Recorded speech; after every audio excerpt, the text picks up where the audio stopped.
Graças a Deus. Cumprimento novamente os irmãos com a paz do Senhor. Amém? Bendito seja o nome santo do Senhor. Irmãos, pode já ir abrindo a Bíblia no mesmo texto que nós fizemos a leitura, livro de Apocalipse, de capítulo 2.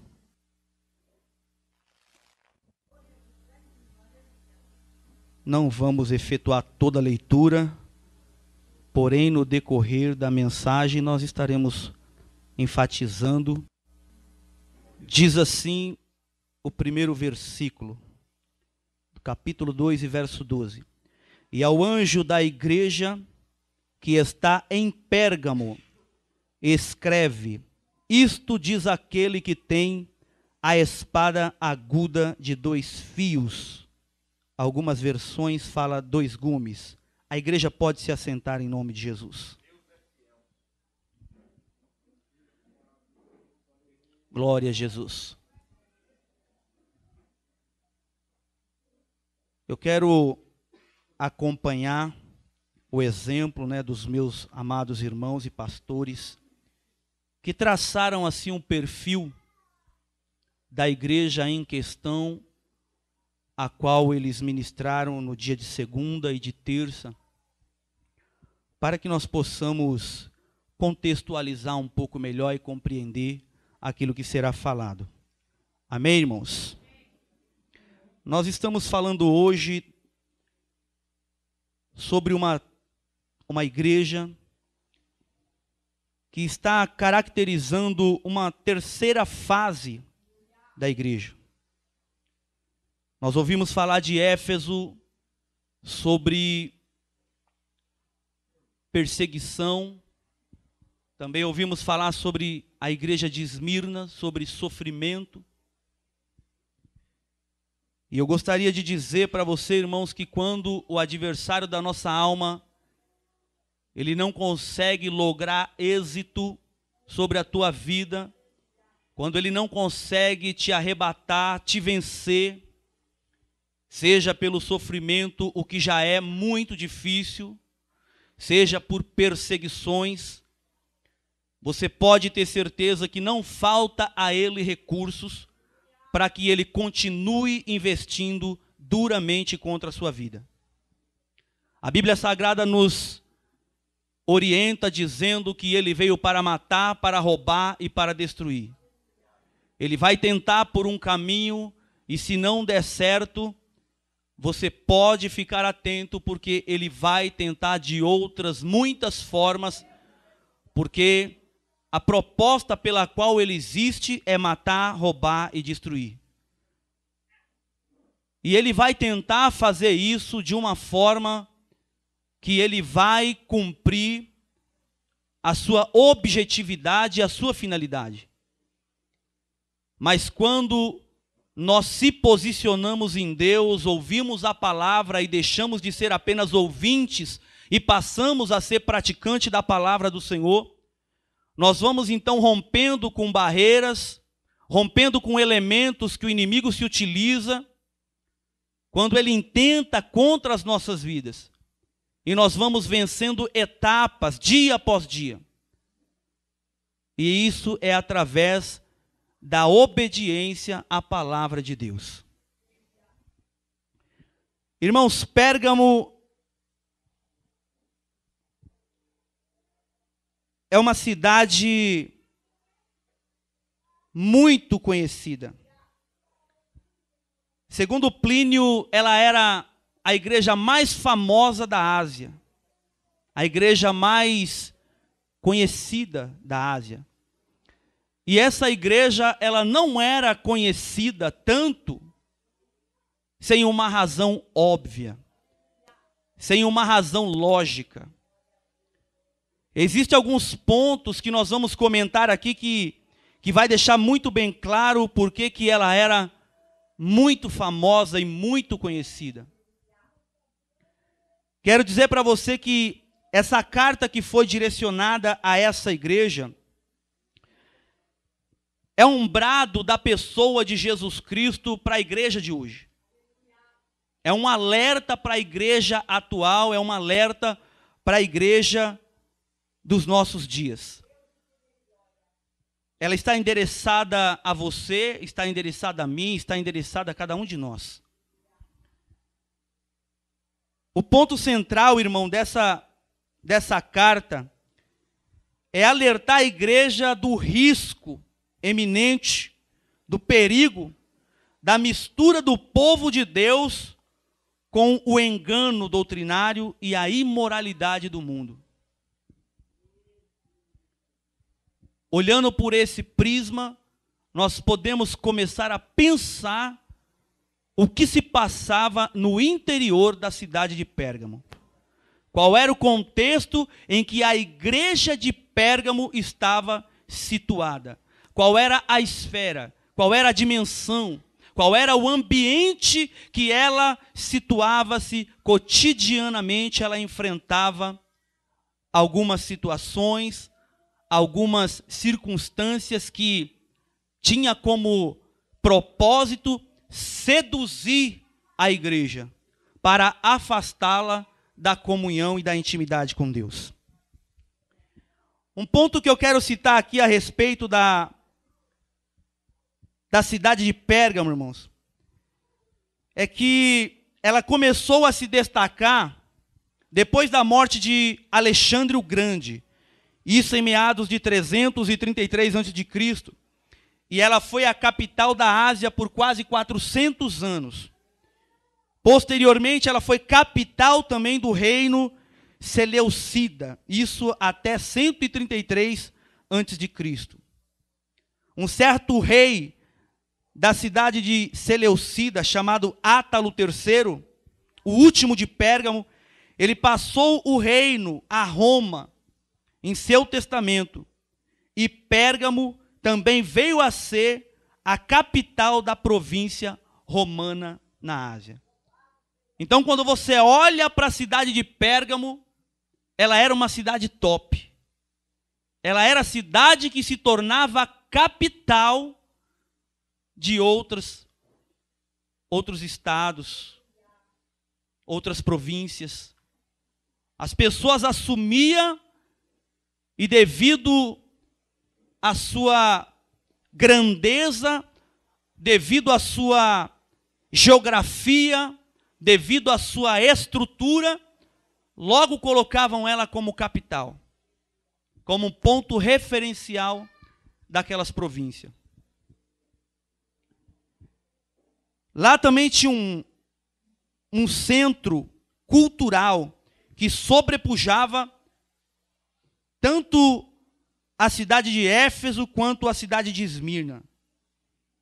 Ela era famosa, irmão, porque ela tinha uma biblioteca imensa. E essa biblioteca, ela possuía aí em torno de 200.000 rolos de manuscritos. Ela só era superada por uma outra biblioteca que se encontrava em Alexandria, no Egito.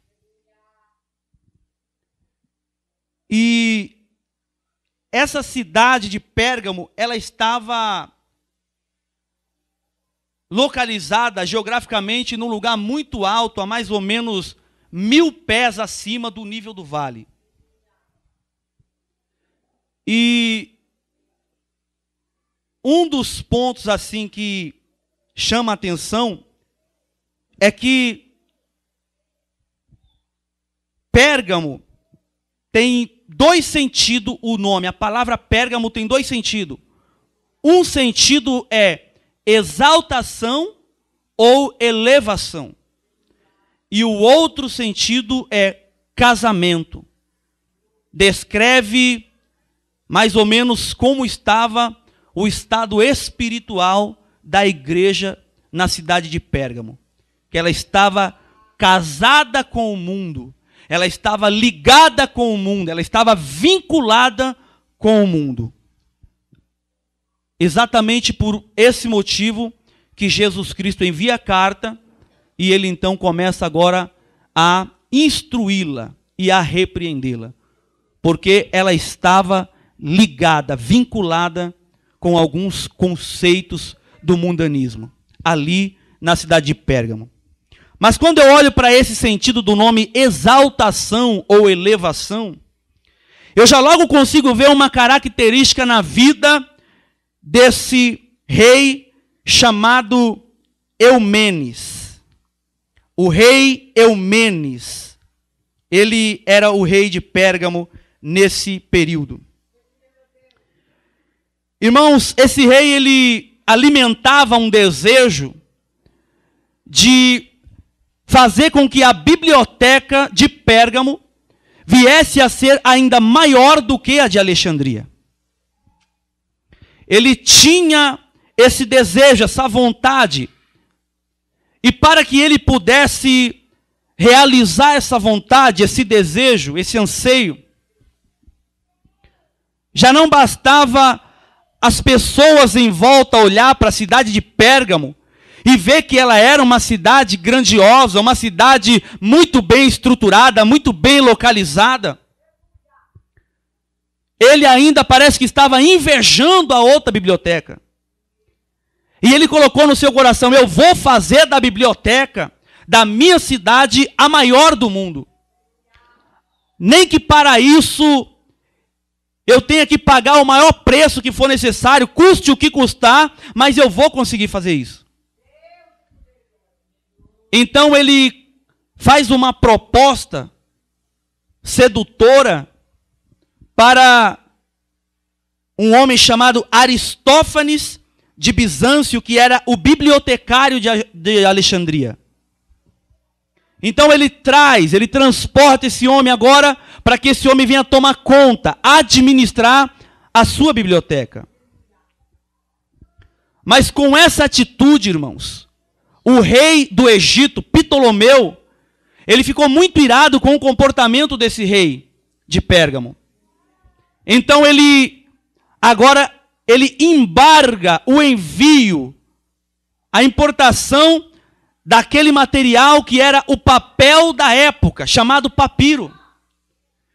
Como era produzido em Alexandria, então agora o rei Ptolomeu, ele embarga, não permite que seja mais importado para lá, para Pérgamo. Então Pérgamo tinha uma ideia de elevar o número, a quantidade de manuscritos. Porém agora não tinha, o papel não chegava da época. Então o rei Eumenes, ele autorizou que se pesquisasse para poder encontrar algum material que fosse utilizado para poder então fazer o quê? Construir, produzir os manuscritos da época. Porque todos eram transcritos no papiro. Então eles pesquisaram e eles encontraram na pele de animal, pele alisada. Eles conseguiram então agora construir esse material, que foi então agora dado o nome de pergaminho, devido ao nome da cidade de Pérgamo. E olhando para essa postura, para esse comportamento desse rei, eu comecei a meditar e eu quero fazer uma aplicação aqui a respeito do espírito que influenciava, que atuava grandemente sobre aquela cidade de Pérgamo. A cidade por si só, ela tinha alguns centros, como o centro da medicina, que nós vamos falar aqui, como a questão dessa biblioteca, como a questão de ser localizada geograficamente num lugar muito bom. Muitas pessoas saíam de outros países, outras nações, se direcionavam para essa cidade. Ela era muito conhecida, muito famosa. E já não bastava isso, então agora esse homem, ele inveja, querendo adquirir, possuir, conquistar um status maior, querendo ser o melhor. Eu vejo aqui uma atuação demoníaca na esfera da cidade de Pérgamo, e não era à toa, porque lá estava estabelecido o trono de Satanás. E eu quero chamar a sua atenção, irmão, para que você compreenda que existem situações, circunstâncias, e nós como igreja não podemos permitir e nem nos enganar, nos iludindo, achando que o diabo também não tem como intenção de estar semeando no coração da pessoa a inveja. Querendo ser melhor do que o próximo, melhor do que o seu semelhante, melhor do que outras pessoas. Nem que para isso eu tenha que matar, roubar, eu tenha que puxar o tapete, eu tenha que caluniar, difamar, falar mal, criar contenda, trazer adversidade, não importa. O que eu quero é ser o melhor, o que eu quero é ser o primeiro, o que eu quero é ter status, o que eu quero é chamar atenção, o que eu quero é que todo mundo olhe para mim e diga que eu sou o cara. Esse era o espírito que atuava na cidade de Pérgamo. Que você esteja atento como igreja, porque havia uma igreja situada na cidade de Pérgamo, mas a esfera, a dimensão era essa. Era nesse lugar que eles estavam inseridos, vivendo dia após dia, e essa atuação demoníaca, atuação de engano, de mentira, pessoas querendo tirar proveito de situações e de circunstâncias. Irmãos, imagine esse bibliotecário, ele estava na número 1, ele estava na top. O que se faz para poder tirar a pessoa do número 1 e trazer ela para o número 2? Como que se consegue fazer uma coisa dessa, se não for com uma proposta indecente? Aleluia. Mas esse rei conseguiu fazer isso. Alguma coisa com certeza de errado ele fez. Eu não sei se ele prometeu que ia aumentar o salário daquele bibliotecário, eu não sei. Eu não sei se ele ia dar algumas regalias para aquele homem, eu não sei. Mas quando o inimigo quer tirar você de uma posição de honra, uma posição de respeito, uma posição de integridade, de caráter limpo, sem mácula, ele vem com seduções, ele vem com propostas, para tentar você, para tentar afastar você da verdade, da pureza, da santidade, da comunhão com Deus. Abra os teus olhos e os teus ouvidos nessa noite, porque aonde você estiver, você tem que estar atento, você tem que perceber, aleluia, a dimensão, a esfera que se cria. Você pode estar no seu trabalho e alguma proposta indecente pode ser feita para você, dizendo que você vai ganhar mais, ou dizendo que você vai folgar mais dias do que os demais, ou que você vai ter alguma regalia, não sei. Fique atento, porque é assim que o adversário trabalha, é assim que ele atua. Louvado seja o nome santo do Senhor. Deus de poder e Deus de glória. Os irmãos, fiquem na liberdade para adorar, irmãos. Medita mesmo, vai refletindo naquilo que está sendo falado. Esse versículo que nós acabamos de ler, o primeiro diz assim: escreve ao anjo da igreja que está em Pérgamo, escreve isto. Diz aquele que tem a espada de 2 gumes. Irmãos, a espada de 2 gumes, ela tem a finalidade ou a característica de cortar pelos 2 lados. Ela é única, mas ela corta pelos 2 fios. A Bíblia diz que Jesus ele vem e ele começa a comunicar à igreja de Pérgamo. E segundo o que João ele vê na visão, e ele transcreve isso para o livro, ele vê como que uma espada de 2 fios que sai da boca.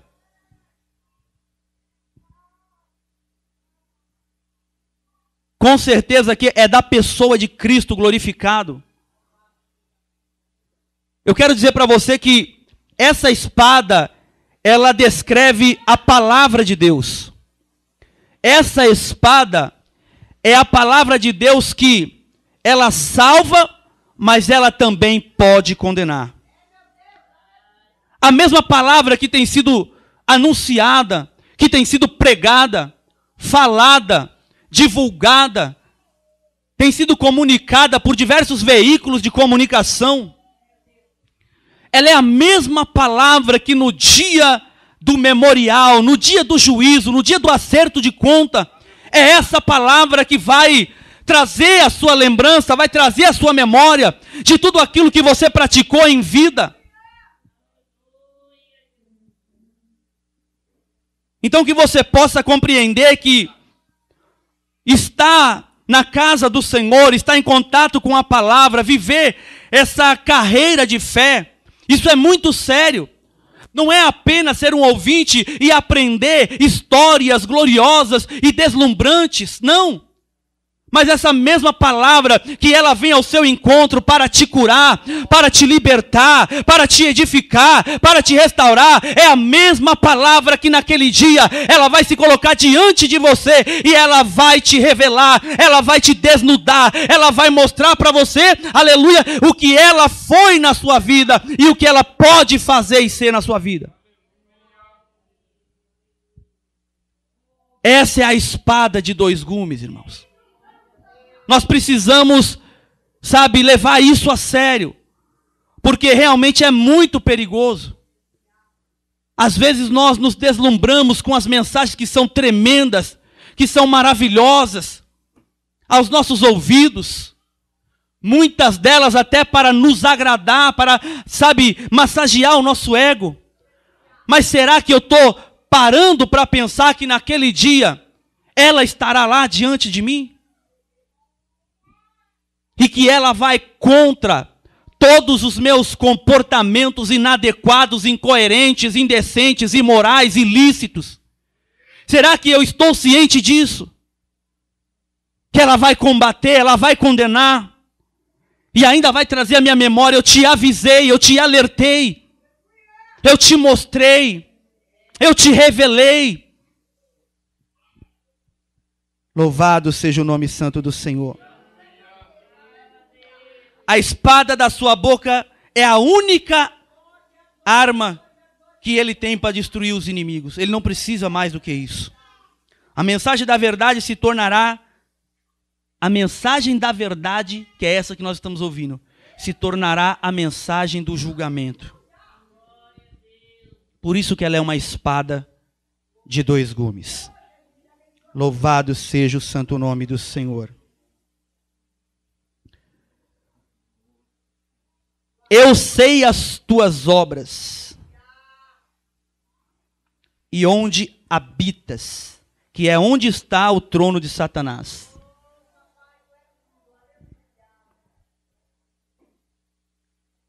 Eu sei das tuas obras.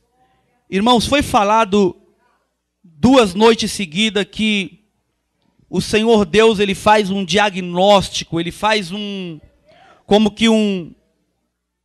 raio-x das nossas vidas.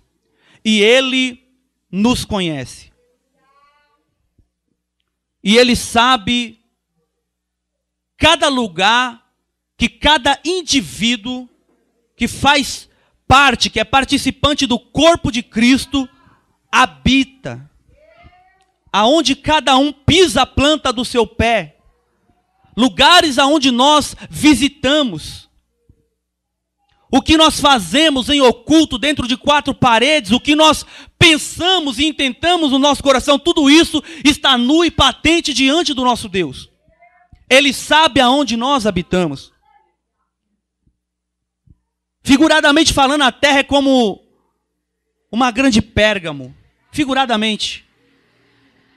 E ele sabe que independente da nação, ela está inserida num lugar onde o trono de Satanás se faz presente. Irmãos, o trono de Satanás é rotativo. O trono de Satanás já esteve lá no Egito por um bom período de tempo. E o trono de Satanás também esteve na Babilônia por um bom período de tempo. Esse trono também aqui está nos dizendo que estava também em Pérgamo agora por um bom período de tempo. E eu quero dizer algo para você. Não importa a nação ou país. Aquela que der alguma legalidade para ele, ele vai instalar o trono dele, e ele vai imperar, ele vai reinar, e ele vai conduzir essa nação debaixo de morte, de destruição. E isso nós temos que aplicar na nossa individualidade também. Quando nós abrimos brechas, quando nós damos legalidade para ele, ele entra sim, irmão. Nós não podemos permitir que ele venha reinar no lugar que tem que simbolizar ou se caracterizar o trono da glória de Deus, o altar de adoração ao Senhor. Não podemos permitir isso. Louvado seja o nome do Senhor. Por que ela era chamada cidade do trono, aonde se instalava o trono de Satanás? Porque Pérgamo, irmãos, eles tinham lá um centro assim destacado de paganismo. Eu vou ler rápido, para a gente partir dessa parte do contexto, do perfil. Lá na cidade de Pérgamo, eles tinham altares para um tal de, que eles consideravam Deus, né, mas que levava o nome de Zeus. Tinha altares para Atena, para Dionísio, para Esculápio. Eles consideravam que esse Deus Esculápio, na visão deles, era um Deus salvador, que tinha o símbolo de uma serpente. Lá tinha um colégio de sacerdotes, de médicos, que era muito famoso. Naquela época eles mantinham mais de 200 santuários no mundo inteiro, e a sede estava em Pérgamo. Eles tinham uma escola muito importante de medicina ali. As pessoas peregrinavam ali em busca de saúde. E geralmente eles associavam a cura também à crendice. Então nós vamos vendo aqui, nós estamos caminhando aqui nesse contexto e vamos vendo a mistura. Sempre tem uma mistura aqui, irmão, sempre tem. Vinculava a cura no sentido religioso à ciência. O negócio aqui era meio bagunçado, né? Aquele tal de tudo junto e misturado. Era assim o negócio aqui.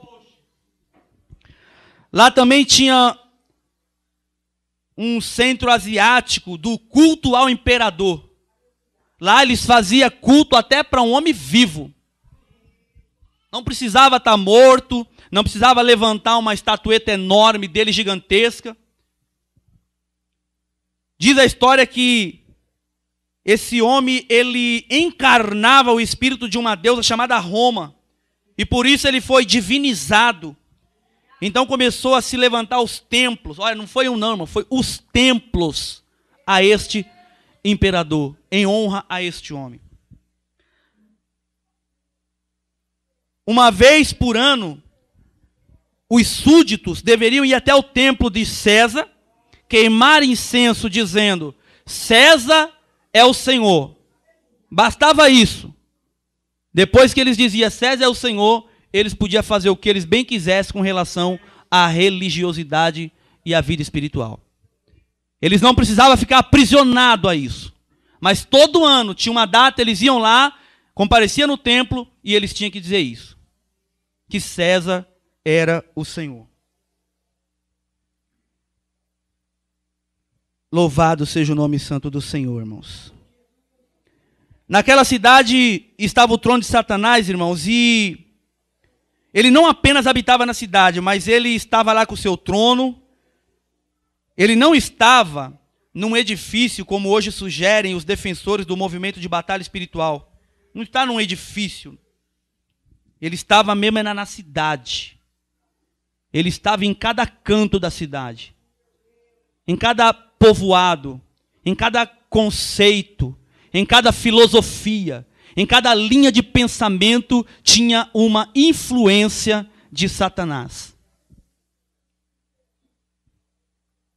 Louvado seja o nome santo do Senhor.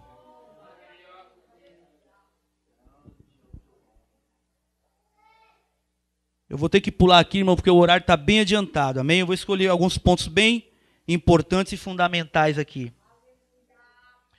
Cristo não apenas conhece as obras da igreja e as suas tribulações, mas conhece a tentação que assedia a igreja e conhece o ambiente que ela vive. Irmãos, nós sabemos que A Bíblia fala sobre, está até escrito aqui, eu vou ler para os irmãos se localizar. Versículo 14, mas umas poucas coisas tenho contra ti, porque tens lá os que seguem a doutrina de Balaão, o qual ensinava a Balaque a lançar tropeço diante dos filhos de Israel, para que comessem, diga aí, comessem, dos sacrifícios, da idolatria, e se prostituíssem. Irmãos, a doutrina de Balaão, eu fiquei observando e isso me chamou a atenção. Era um homem que ele recebeu a proposta de Balaque e ele dizia assim: ficai-vos aqui para os moços e eu vou consultar o Senhor. Tinha relacionamento com o Senhor, tinha contato, tinha diálogo. E ele apresentava a questão para Deus e Deus falava: não, você não vai voltar com eles, você não vai executar o propósito deles, você não vai amaldiçoar o povo de Israel. Para mim é uma nação eleita, uma nação separada, uma nação que eu tenho grandes propósitos para ela. Você não vai com eles, não vai fazer. E mesmo Deus dizendo para ele o que já seria o suficiente para uma pessoa que tem intimidade e relacionamento com Deus, ele ainda fez isso por 3 vezes, irmãos. Levantou altares, ofereceu sacrifício por 3 vezes. E as 3 vezes que ele fez isso, Deus não permitiu que amaldiçoasse. E ele voltava e dizia para Balaque: Balaque, eu não posso amaldiçoar esse povo, porque esse povo é abençoado. Eu só vou dizer para você aquilo que Deus permitir que eu fale. Eu não posso chegar lá e amaldiçoar. Mas mesmo cada vez que ele falava isso, ele ia para um outro lugar geograficamente e lá fazia tudo de novo. E a proposta de Balaque para Balaão chamou a atenção dele. Os irmãos estão percebendo que está se falando muito de proposta, né? Está se falando muito de convite. Fica atento, irmãos. E essa proposta dele chamou a atenção. Balaão não podia amaldiçoar, mas então ele começou a dar conselhos para Balaque, dizendo para Balaque: Balaque, é o seguinte, você não precisa levantar, presta atenção, igreja, você não precisa levantar um exército, você não precisa alugar carros, você não precisa fazer um ajuntamento de um grande exército para lutar contra o povo de Israel. É como se Balaão falasse para ele assim: eu sei que você tem condição para alugar muitos guerreiros, muitos valentes, mas não precisa fazer isso não, porque esse povo é tão abençoado que se você for numa batalha contra eles é causa perdida. Deus na frente desse povo, a minoria é maioridade. Esse povo com Deus não adianta. Você pode estabelecer o maior poderio ibérico da face da terra. Se Deus estabelecer que ele é vitorioso, ninguém derrota Israel. Não adianta. E eu imagino Balaque dizendo: então o que se faz para poder levar uma nação dessa queda? O que se faz para levar uma nação, um povo como esse, a cair, a ser destruído, a não existir mais? E eu vejo como que Balaque dizendo assim: você não precisa de exército, o que você precisa, Balaque, é lançar tropeço. O que você precisa fazer é induzir esse povo para que eles tropecem nas suas próprias pernas. Você não precisa se machucar, você não precisa se estressar, você não precisa se enraivecer, não precisa nem investir muito. Então somente lança tropeço no caminho deles. Mas como é que eu faço isso, Balaão? Pega algumas pequenas donzelas, apenas isso. Aquelas oferecidas, aquelas bem facinhos, coloca no caminho deles. E logo eles vão estar se relacionando com elas, se prostituindo com elas, e não vai demorar muito. Eles vão estar comendo dos sacrifícios da idolatria.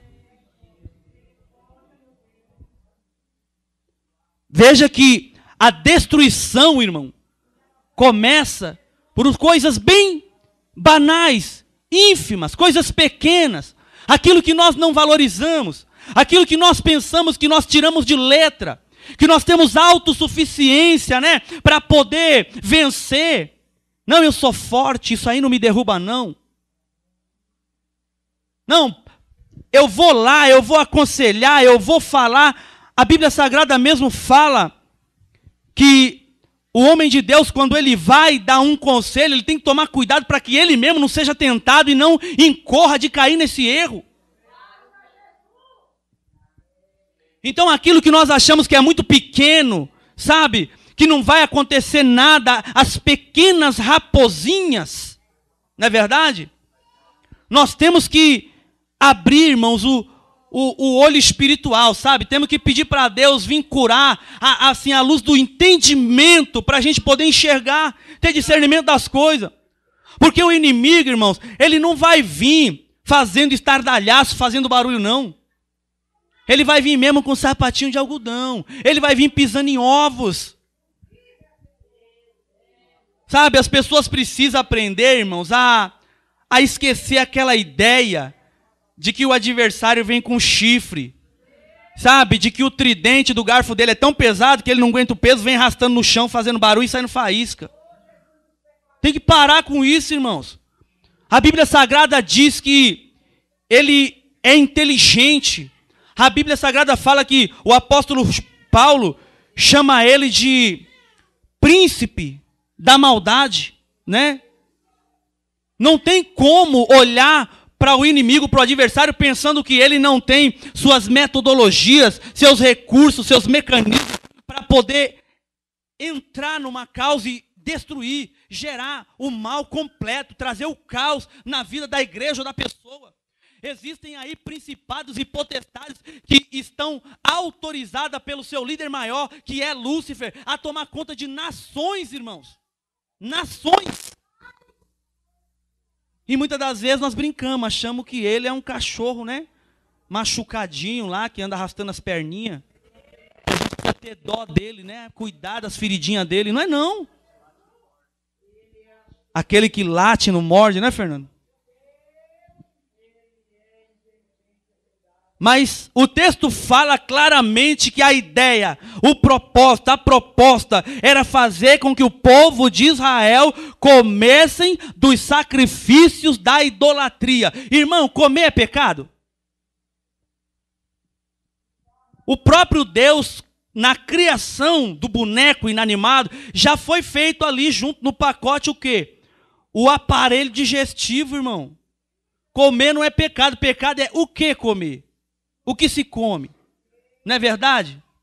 É o contato com o quê?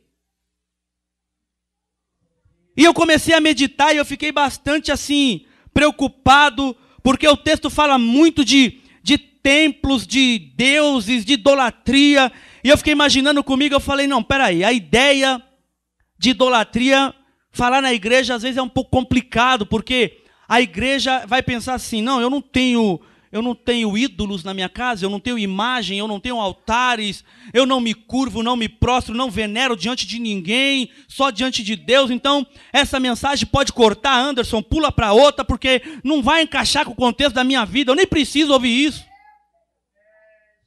Tem pessoas que pensam assim, irmãos. Mas, quando nós olhamos, eu vejo no sentido espiritual, Lúcifer como um grande ídolo, o próprio. E eu vejo o mundo, aquele mundo que está em trevas, que não tem comunhão e aliança com Deus, eu vejo esses como os adoradores de Lúcifer. E eles são adoradores através, irmão, das práticas contínuas de rebeldia, de desobediência, de imoralidade, de indecência.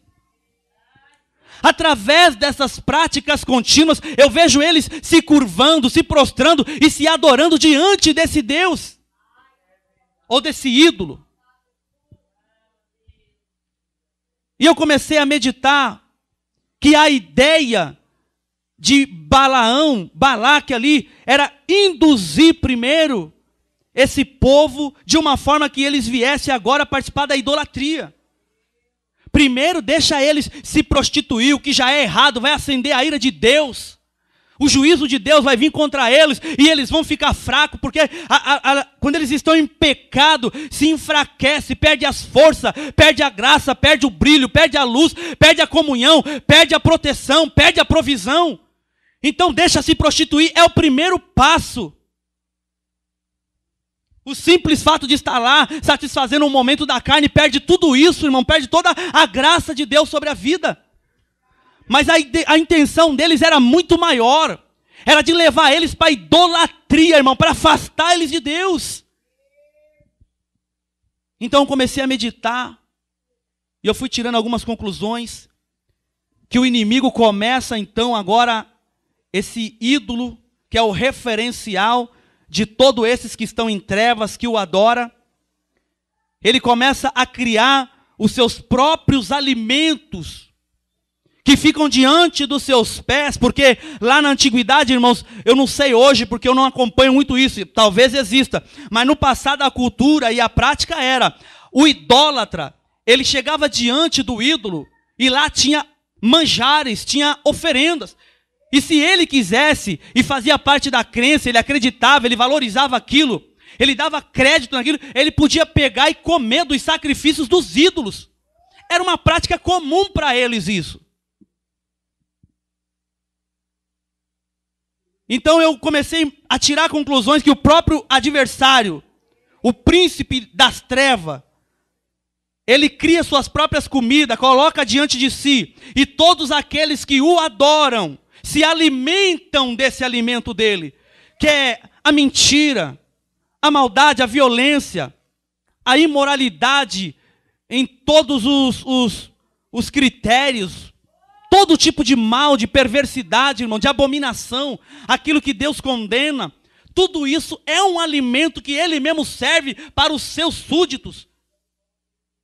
Agora tem um detalhe, irmãos. Ele mesmo se utiliza desses agentes para estar disseminando esse alimento, para que o povo que é chamado povo de Deus e povo cristão, venha comer desses alimentos, o qual eu rotulo como conceitos, filosofias, pensamentos, ideias. E eles começam a oferecer esses alimentos. E será que você nunca viu alguém ou um exemplo de pessoas que estão dentro da casa de Deus, mas que se alimenta dessas informações? Que se envolve, que se mistura e que se alimenta. Irmãos, eu vou falar algo aqui que é polêmico. Não é porque eu quero polemizar, mas é algo que está no contexto do momento da geração, e eu duvido que alguém discorde. O homossexualismo. Deus apoia ou condena? Apoia ou condena, igreja?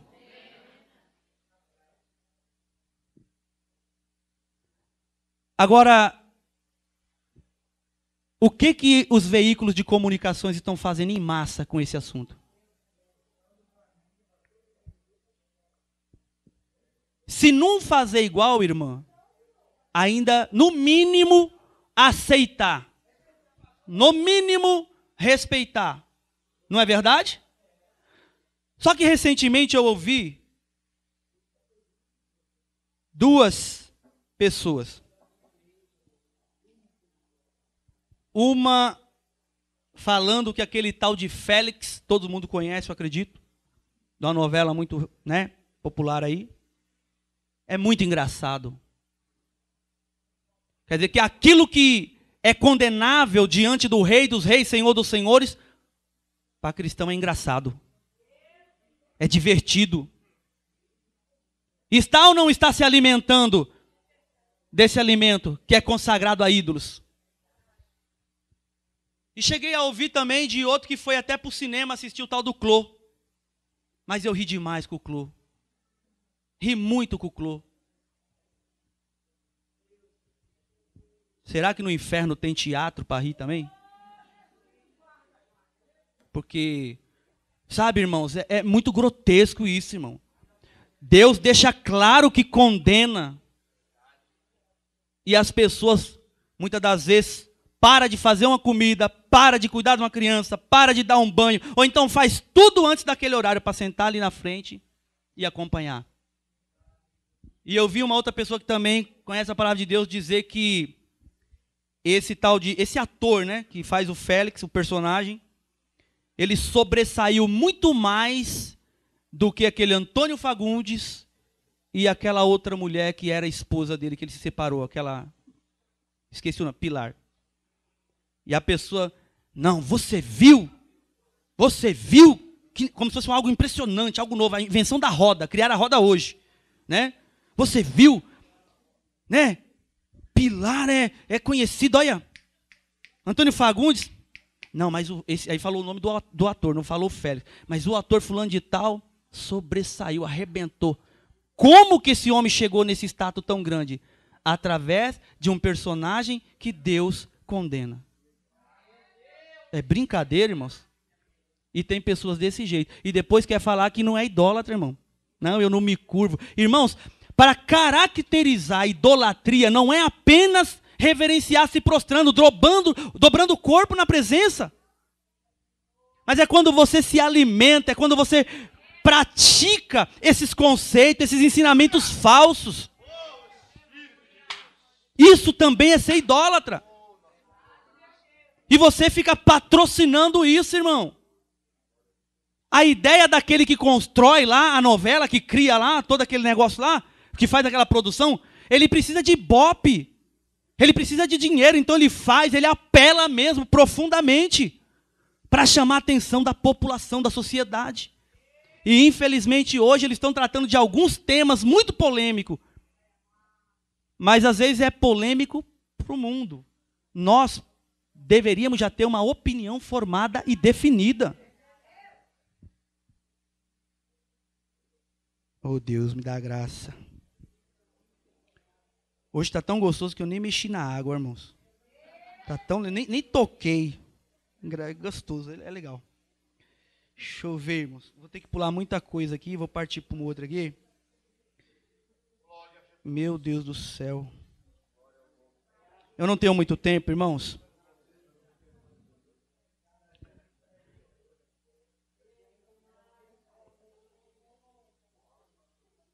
Irmãos, a doutrina dos nicolaítas, só para que os irmãos assim tenham mais ou menos uma noção, é apenas a ideia de que o crente tinha que se parecer muito com o pagão.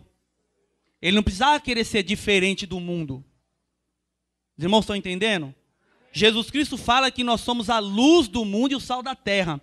A doutrina dos nicolaítas, que Deus condena aqui, abomina, é que eles ensinavam que os cristãos não precisavam ser diferente, não. Não tinha que ser luz, não tinha que ser sal, não tinha que ser santo, não tinha que ser separado, tinha que ser igual aos pagãos. Amém? Apenas para que os irmãos tenham noção aí, porque aqui fala na Bíblia. Outro versículo, vamos adiantar rápido aqui. Vou dar um salto bom aqui, irmãos. Vamos para ao que vencer, amém? Eu tenho pouco tempo, por isso que eu estou fazendo isso. Mas eu peço a você, não fique apenas nas poucas palavras que nós falamos, irmão. Se aprofunde, amém? Vai pesquisar, vai aprender, para você não ser seduzido pelas artimanhas de Satanás. Irmãos, ao que vencer, amém? Irmãos, lá no deserto, presta atenção, lá no deserto, na antiguidade, Deus ele proveu o maná para o povo de Israel. A ideia de Deus prover o maná para aquele povo era para que aquele povo cauterizasse na sua mente que eles dependiam de Deus. Eles tinham que entender que a sorte da caminhada, da vida, da jornada deles naquele período não dependia do que eles plantavam, não dependia do que eles edificavam, porque às vezes não tinha semente, não tinha terra boa para plantar, não tinha chuva. Eles não paravam em lugar nenhum, não adiantava construir e edificar. Era nômade.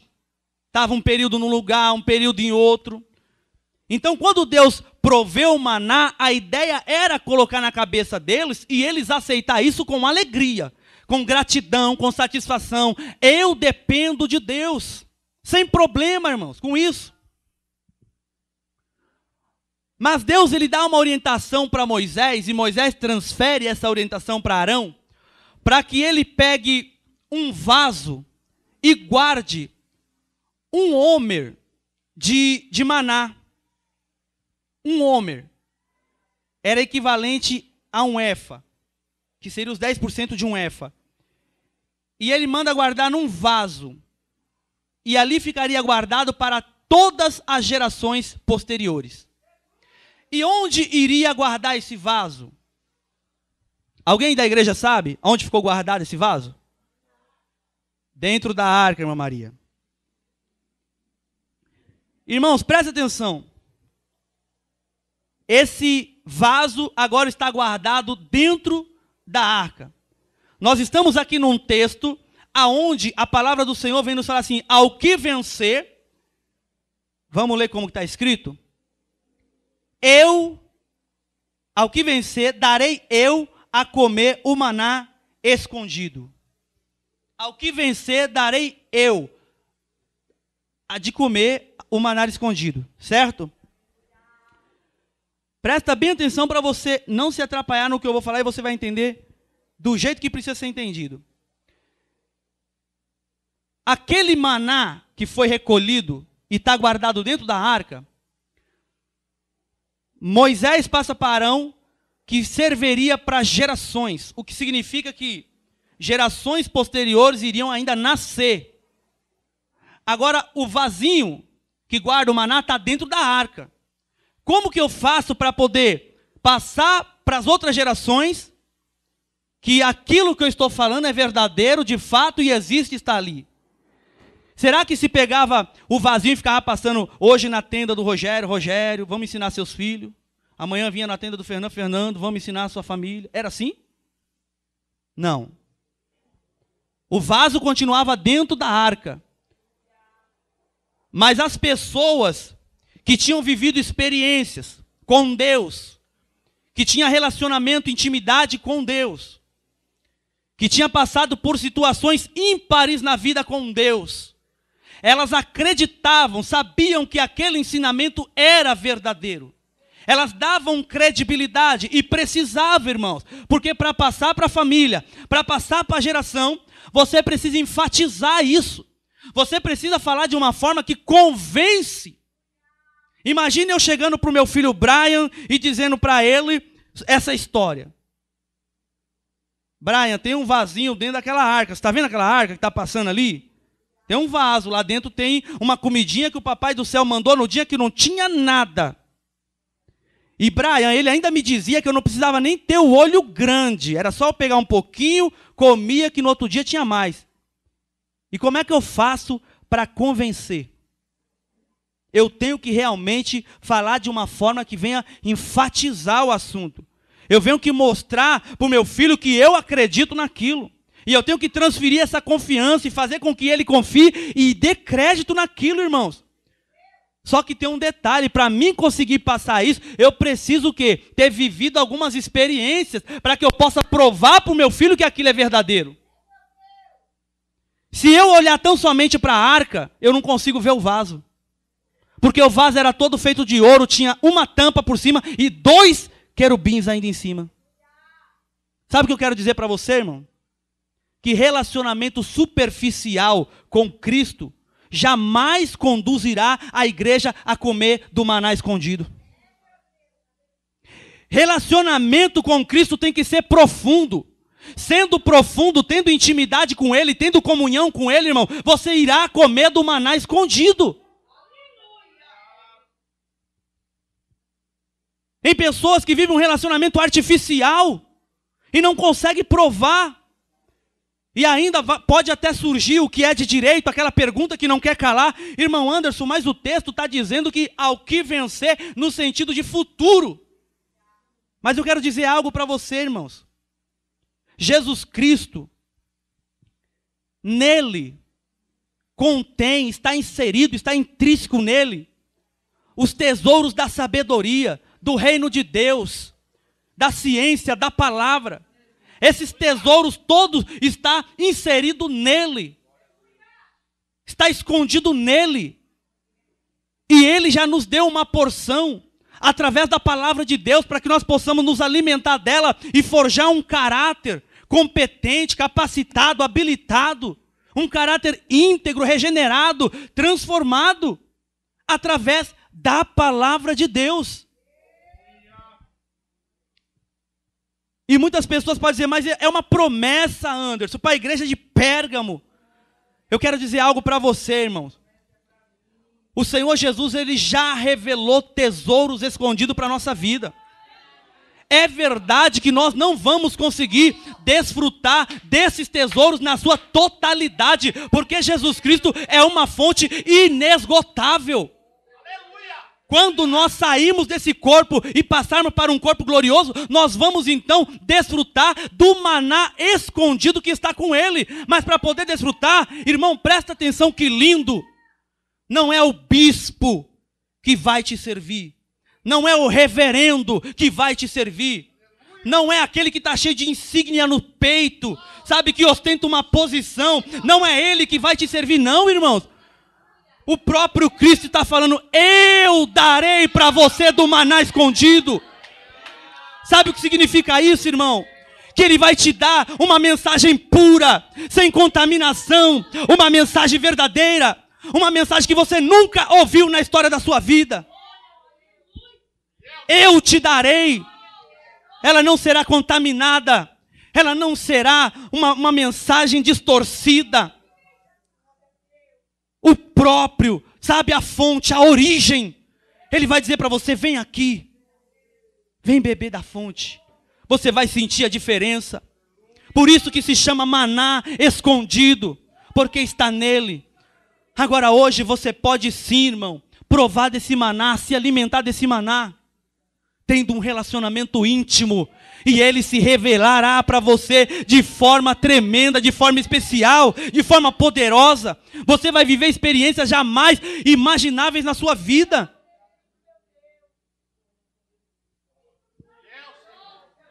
Irmãos, mergulha de peixinho, ó. Não fica dando barrigada na piscina, não. Mergulha de peixinho, tá? Vai mais fundo. Fica dando barrigada, depois você levanta, você vê o prejuízo aqui na barriga, o tamanho do vermelhão, né? Como machuca. Relacionamento artificial só machuca, só traz problema.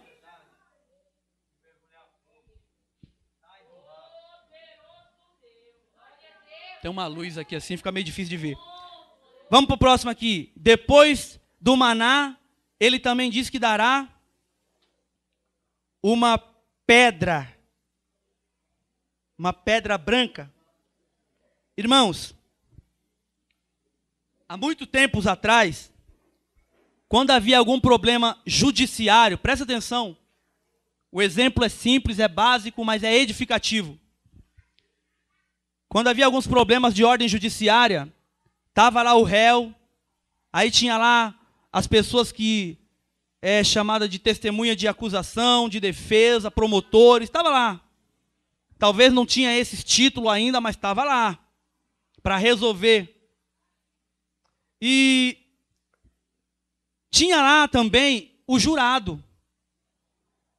Só que o jurado não fazia naquela época como se faz hoje, né? Que o jurado fica lá calado, ouvindo, fica isolado, não pode ter contato com ninguém. Às vezes, quando permitido, pode até fazer uma pergunta, se tiver alguma dúvida de alguma coisa. Mas, no geral, fica calado, só ouvindo para poder formar a sua decisão final.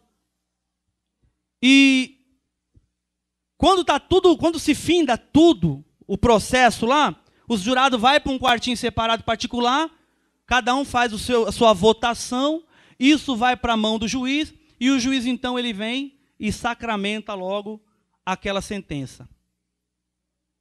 Às vezes é condenado, né? Às vezes é culpado, às vezes é inocente. Lá no passado usava-se muito esse mecanismo de ter pedras brancas e pedras pretas. A absolvição do camarada, do réu, ela dava-se quando na mesa era colocado, na sua maioria, pedras brancas. Dentro do contexto de todo esse processo que eles estavam realizando, quando chegava o momento final, colocava-se as pedras brancas, é porque eles tinham entendido que o réu era inocente. Então isso simboliza, isso descreve absolvição. Você consegue entender o que Cristo está dizendo para você quando ele diz, eu te darei uma pedra branca? Ele está dizendo para você que ele está te absolvendo de toda a culpa. Ele está te justificando. Ele está dizendo para você, ei, eu estou salvando você. Você lutou, você chorou, você passou por tanta situação difícil. Foi difícil a sua caminhada, foi difícil a sua jornada, não foi fácil. Mas eu estou te absolvendo. Valeu a pena tudo que você passou. Ele está confirmando a nossa absolvição de todos os nossos pecados, irmãos. Tudo que nós fizemos de errado, tudo que nós fizemos, sabe, que nos condenou. Ele agora está nos absolvendo. E essa pedra branca tinha um segundo sentido que também se utilizava muito no passado, como se fosse, era uma pedra como se fosse um convitezinho feito, que dava direito, dava acesso aos eventos, aos festivais públicos da época. A pessoa tinha uma pedrinha branca, ela tinha acesso, ela entrava, ela era uma convidada especial. E é isso que você é. Uma pessoa que tem livre curso e livre acesso na eternidade. Você receberá essa pedra. E é isso que vai simbolizar na sua vida. Eu não sei se você está perplexo do que eu estou falando, ou se você não está contente com a proposta de Cristo. Mas você está muito quieto nessa noite. Você está muito quieto. Ele vai fazer tudo isso por você e você está quieto. Eu vou tentar mais uma vez, pastor Eduardo. Agora nós vamos falar do nome, para nós adiantar. Também lhe darei um novo nome. Eu conheço gente que quer mudar o nome só porque acha que o nome é feio, né? Tem pessoa que pensa que o nome é feio, é ridículo. E a pessoa quer mudar. Mas o texto está dizendo que ele dará um novo nome. E eu quero dizer para você, irmão, não sei se é o teu caso, mas existem pessoas, de verdade mesmo, que o nome dela faz com que o nome dela lembra a ela características do comportamento dela do passado. Porque o nome, irmão, quando você fala de nome, você fala de identidade. E tem pessoas que quando ela lembra do nome, ela lembra aquele fulaninho, né, que fazia isso, isso e isso. Aquele Beltrano que era assim, assim, assim. O nome vem acompanhado de uma série de características e aspectos que denigrem a imagem da pessoa. Ah, esse fulano aí, né? Aí fala o nome, esse fulano matou, roubou, cheirou, prostituiu, fez isso, fez aquilo. Ah, agora que está na igreja quer ser santo. Não é assim que a gente ouve? Então tem pessoas que quando ela lembra mesmo do nome dela, ela tem esse constrangimento, irmãos. Talvez não seja o caso do convertido, daquele que é liberto, daquele que recebeu cura interior, sabe? Daquela pessoa transformada e liberta. Talvez não seja o problema. Mas eu quero dizer algo para você, irmãos, que Jesus, ele vai te dar um novo nome. E o novo nome que você receberá, que está escrito nessa pedra, que ninguém sabe, mas só você sabe, esse novo nome, irmão, fará com que você esqueça do nome do passado. Fará com que você esqueça daquele nome que as pessoas te chamavam, que identificava você. Eu não sei se era porque se prostituía, eu não sei se era porque usava droga, eu não sei se é porque roubava, porque furtava, porque fazia um monte de coisa. Eu não sei qual é as características que acompanhavam o teu nome, mas o nome que Cristo está preparando para você é um nome que vai apagar da tua memória todas essas características, todas essas acusações. Você não se lembrará mais, aleluia, daquilo que você fez no passado, porque a Bíblia ela fala assim, irmãos, que Irmãos, eu esqueci o versículo, vem agora, que fala do passado ficou velho, como é que é? Tudo se fez novo. Não. Não é esqueça as coisas que para trás ficam, não. Isso, aquele que está em Cristo, nova criatura é. Tudo, porque tudo se fez novo, né?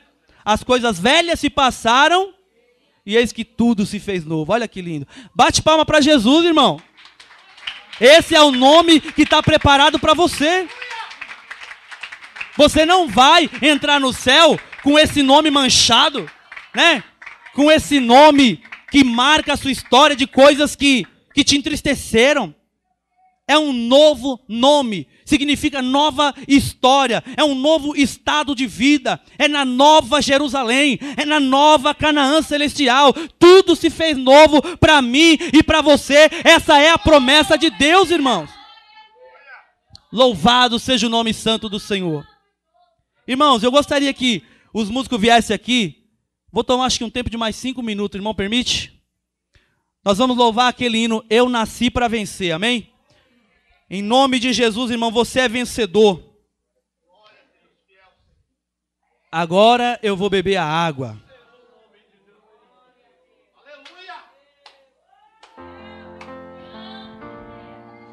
A igreja se ponha de pé. Aqueles que podem, sinônimo de alegria, gratidão. Porque ao que vencer, o próprio Cristo em pessoa revelará para você tesouros, profundezas escondidas que vai te sustentar para toda a eternidade, irmão.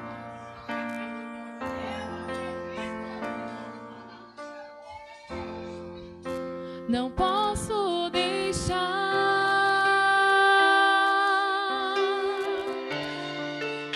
meu sonho se perder,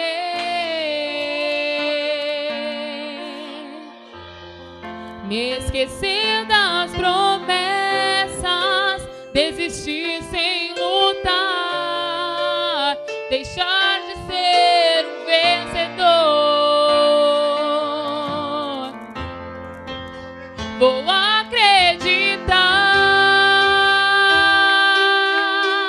acreditar, Deus tem o melhor pra mim, eu sei. Vou lutar pra vencer, não olhar para trás, transpor barreiras. Eu vou conquistar o impossível. Você vai conquistar o impossível. Aleluia! Vou acreditar que os sonhos jamais podem se apagar. Lutar pra vencer, pela fé conquistar. Sou filho de Deus, eu nasci pra vencer.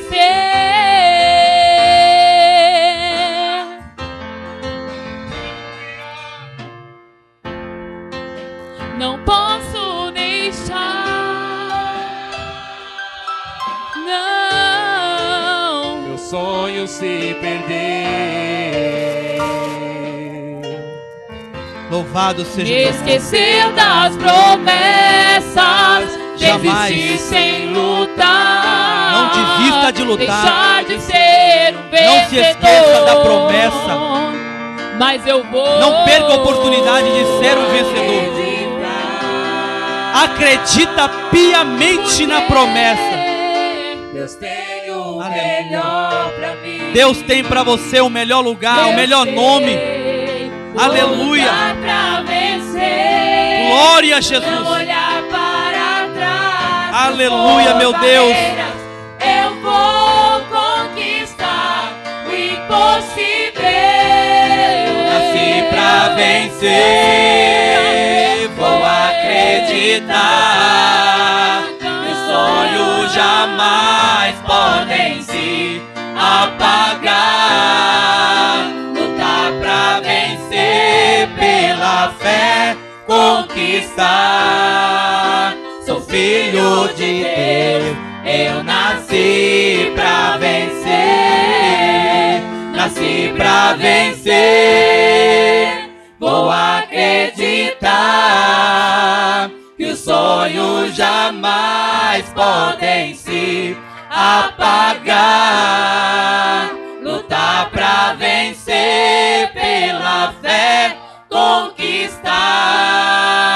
Sou filho de Deus, eu nasci pra vencer. Nasci pra vencer. Vou acreditar que os sonhos jamais podem se apagar. Lutar pra vencer, pela fé conquistar. Sou filho de Deus, eu nasci pra vencer. Eu nasci pra vencer.